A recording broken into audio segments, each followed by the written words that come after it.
Fasting is one of the most powerful and often overlooked spiritual disciplines in the life of a believer. It's not just about skipping meals or giving up certain foods. It's a sacred act of surrender, a spiritual reset that draws you closer to God while silencing the distractions of the world. Fasting teaches you to tune out the voice of the flesh so you can hear the voice of the Spirit more clearly. Throughout Scripture, fasting is not presented as optional, but as essential for those who seek a deeper connection with God.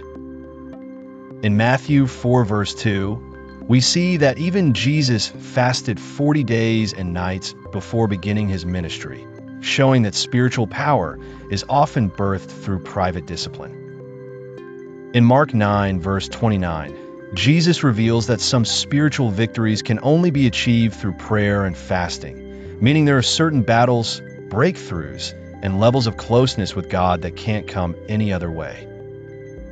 Matthew 6 verses 16 to 18 reminds us that fasting is not for performance or appearance, but for private devotion that God rewards in secret.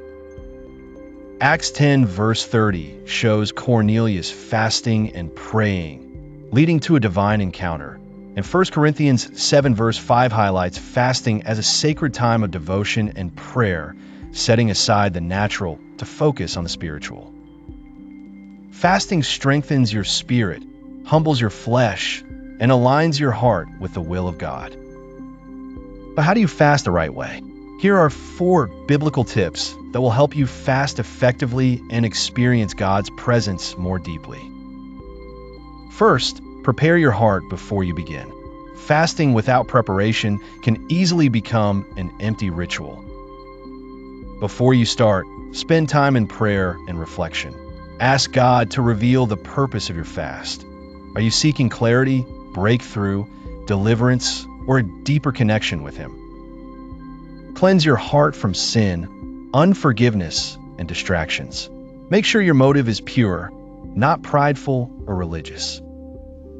In Matthew 4 verse 1, Jesus was led by the Spirit into the wilderness to fast, showing that true fasting is Spirit-led, not self-driven.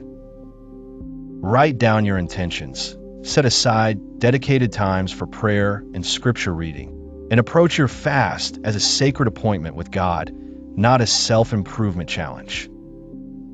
Second, stay consistent in prayer and in the Word. Fasting without prayer is just starving yourself.